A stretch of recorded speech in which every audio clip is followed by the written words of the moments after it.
Bismillahirrahmanirrahim. Assalamualaikum warahmatullahi wabarakatuh.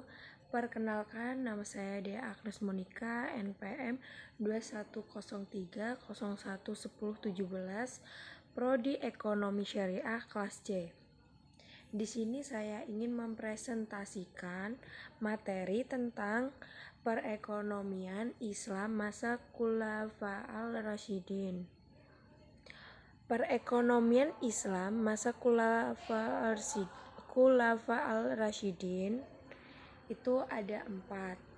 Yang pertama, masa Abu Bakar. Masa pemerintahan Abu Bakar sekitar 2 tahun. Dalam kepemimpinan Abu Bakar banyak menghadapi persoalan dalam negerinya. Di antaranya kelompok murtad, nabi palsu, dan pembangkang membayar zakat. Dalam menjalankan pemerintah dan roda ekonomi, masyarakat Madinah Abu Bakar sangat memperhatikan keakuratan perhitungan zakat.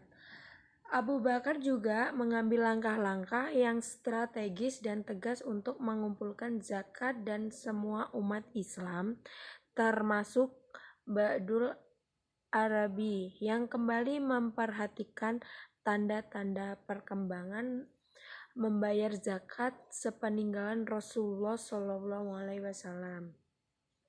Dalam kesempatan yang lain, Abu Bakar menginstruksikan pada masa Amil yang sama bahwa kekayaan dari orang yang berbeda tidak dapat digabung, atau kekayaan yang telah digabung tidak dapat dipisahkan. Hal ini ditakutkan akan terjadi kelebihan pembayaran atau kekurangan penerimaan zakat.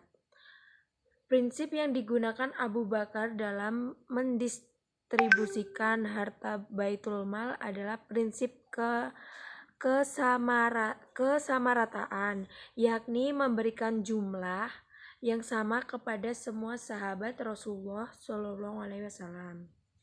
Yang kedua, masa Umar bin Khattab. Pemerintahan Umar berlangsung 10 tahun. Banyak kebijakan-kebijakan yang dilakukan pada masa Umar, termasuk di bidang perekonomian, pemerintahan. Kebijakan Umar terkait dengan perekonomian masyarakat Muslim pada waktu itu, diantaranya pertama, pendirian lembaga Baitul Mal. Kedua, pajak kepemilikan tanah atau kharaj. Ketiga, zakat. Selanjutnya, yang ketiga, masa Utsman bin Affan. Pemerintah Khalifah Utsman menata dan mengembangkan sistem ekonomi yang telah diberlakukan oleh Khalifah Umar. Khalifah Utsman mengadakan 4 kontrak dagang dengan negara-negara taklukan tersebut dalam rangka mengembangkan potensi sumber daya alam.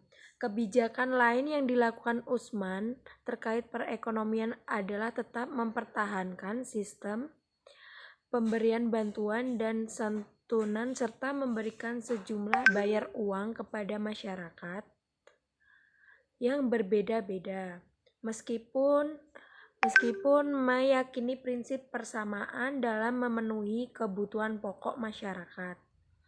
Ia memberikan bantuan yang berbeda pada tingkat yang lebih tinggi. Yang keempat, masa Ali bin Abi Thalib. Di antara kebijakan ekonomi pada masa pemerintahan, ia menetapkan pajak terhadap para pemilik hutan sebesar 4.000 dirham dan mengizinkan Ibnu Abbas, gubernur Kufah, memungut zakat terhadap sayuran segar yang akan digunakan sebagai bumbu masakan. Pada sama pemerintahannya juga, Ali mempunyai prinsip bahwa pemerataan distribusi uang rakyat yang sesuai dengan kapasitasnya. Keistimewaan